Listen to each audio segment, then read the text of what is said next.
रूस और यूक्रेन दोनों में लड़ाई भीषण युद्ध की मुहाने पर है। रूस को कार्ल मार्क्स, लेनिन याद था, चीन को भी याद है, लेकिन वह हॉब्स, लॉक और रूसो का सिद्धांत भूल गए। सिर्फ साम्यवाद को ही याद करते हैं। चीन और रूस सिर्फ साम्यवाद को ही याद करते हैं, लेकिन हॉब्स, लॉक, रूसो का सिद्धांत उन्हें याद नहीं है। याद करना पड़ेगा।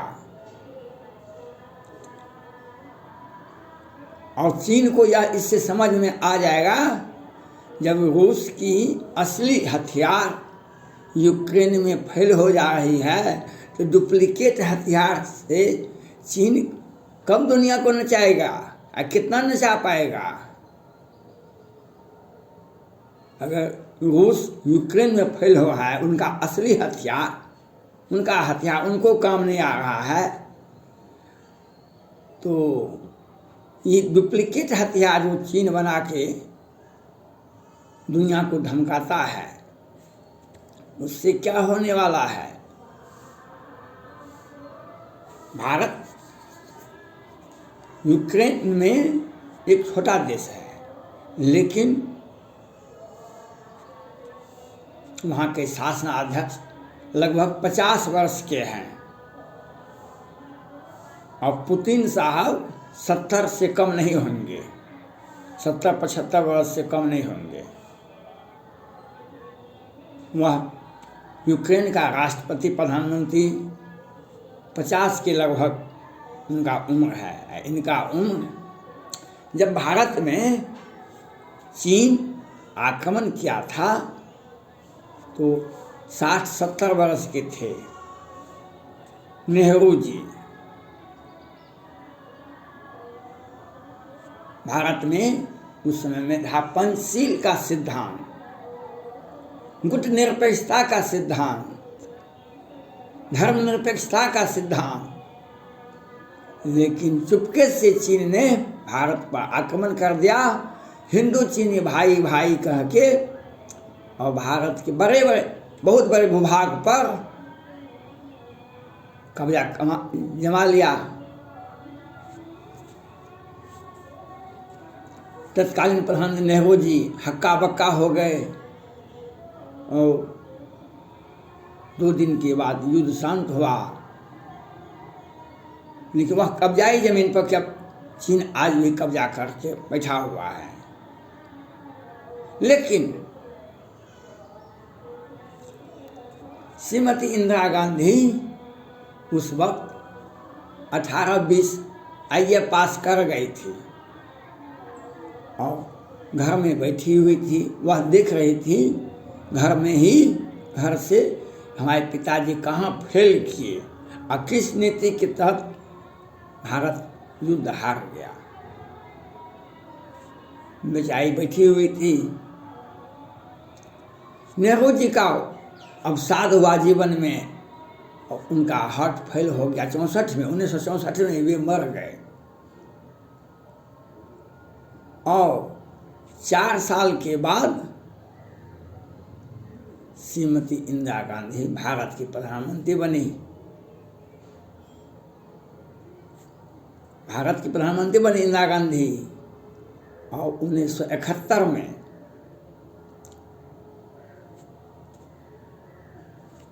नेहरू जी के नियम, सिद्धांत, पंचशील का सिद्धांत, गुट निरपेक्षता का सिद्धांत को छोड़ते हुए उस वक्त के सोवियत रूस से भारत ने समझौता कर लिया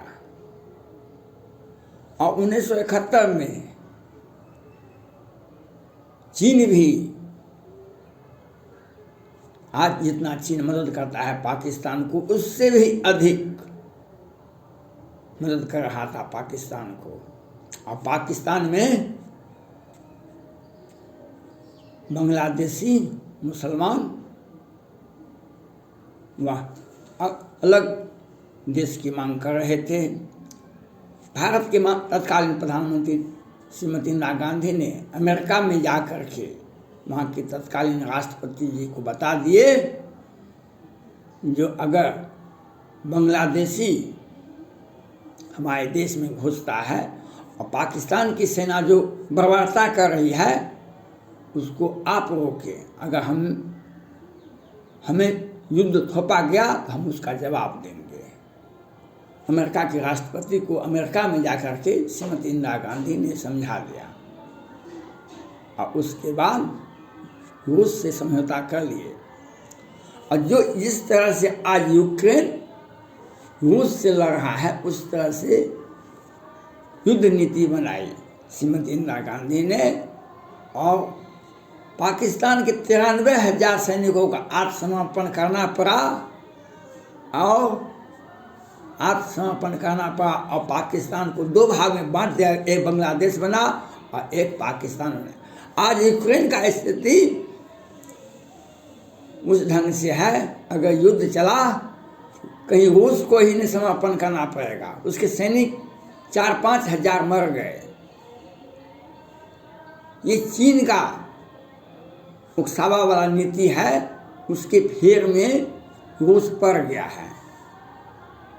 कल मैंने बताया था अफगानिस्तान में जो थोड़ी सी सफलता मिली थी रूस को, चीन को, पाकिस्तान को, उसी से बौखलाए हुए हैं। और चीन का यह नियम है, वह तो 2013 में ही जापान के एक टापू पर भी वह आज भी कहता है हमारा है, लेकिन 13 में कहे थे तत्कालीन जापान के प्रधानमंत्री को, आप वहाँ जाइए, आपको हम दिखा देते हैं।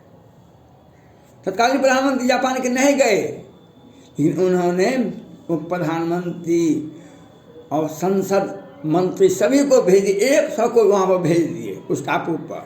चीन हक्का बक्का। ताइवान पर, अब भारत में तो लेह, लद्दाख, हिमाचल प्रदेश, अरुणाचल प्रदेश सब चीन का ही है। लेकिन आज यूक्रेन से युद्ध लड़ता है रूस, तो उसके पसीने छूट रहे हैं। अगर कहीं चीन चला गया उसमें, तो रूस के पहले चीन ही साफ हो जाएगा दुनिया से। और ये रूस जो कहता है, और कुछ मीडिया वाले जो बम गिरा देंगे, पाकिस्तान में यही बात कहता है। वहाँ का एक मंत्री शेख मोहम्मद साहब कहते हैं, शेख रशीद साहब, पोभर का बम। आपने चीन बम देखा है, नहीं रूस बम देखा है, नहीं पाकिस्तान कभी देखेगा। हर देश के पास में इतना बम है जो बम मारने वाले का भी सर्वनाश उसी समय कर दिया जाएगा।